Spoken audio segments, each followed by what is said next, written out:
Two of the 5 people swept out to sea at Durban's Pennington beach are still missing nearly a week after the incident. The group got into difficulty while swimming. One person survived while 2 bodies were later recovered. Phila Mthembu has more on the ongoing search and joins us now live with the latest. Phila, why don't you just give us an update here? Has the search begun again here with regards to trying to find this and just to understand as well the entire scenario as it currently stands? Good morning. Good morning to you, Arabile. What I can tell you is that the intensity of the search operations have now unfortunately been reduced, but we do know that the search is still underway. As it has been eased now, you're probably wondering what does that actually mean. So at this particular point, there are no search and rescue teams here on the ground. Over the past couple of days, they've also seen the families make their way here and also being a part of the search. Basically, they would be looking into the sea to see if they can spot anybody or anything floating, because right now they are incredibly desperate to actually find their loved ones. And at this point, it is no longer a search and rescue, but a search and recovery operation. I mean, when you look at the time that has passed ever since they were actually washed into the sea and have been reported missing ever since, you can tell that it is quite impossible to now find them alive. And of course, this is also the information that has been shared with us with IPSS Medical Rescue, as well as the search and rescue teams that have been on the ground over the past couple of days. But of course, from what we had been told, is that the families have been incredibly emotional about what is happening, and there have been people, going into the sea with jet skis as well as boats, and also there are lifeguards here, really hoping to actually find anything or actually spot anything so that they get to report it to the authorities. But by the looks of things, Arabile, I can tell that at this particular point, it seems as if now they are looking in a very wrong place, as over the past couple of days there have been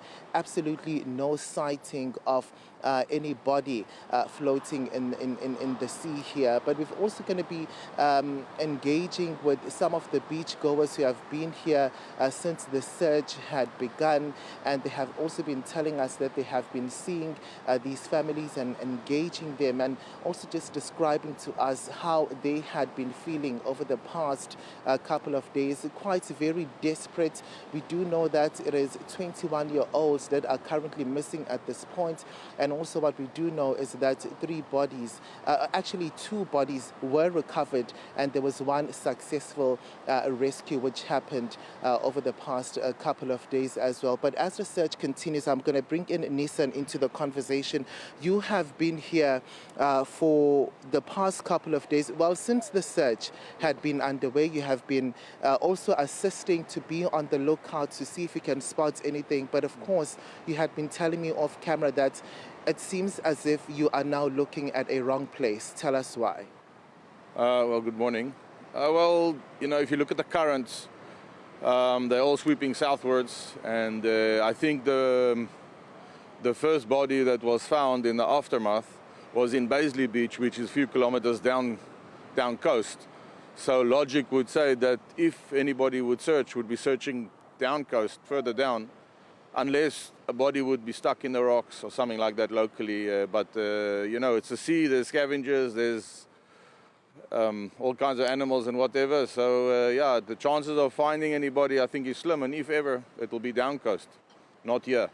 They did close the beach again for extra search. I think the families were a bit grieved that there wasn't enough effort being done to search, but I think that I don't think that's really so. I just think they were searching in the wrong place, and the efforts were in the wrong area, I think, at a later stage. So no, it's a difficult task to find bodies in such a large area.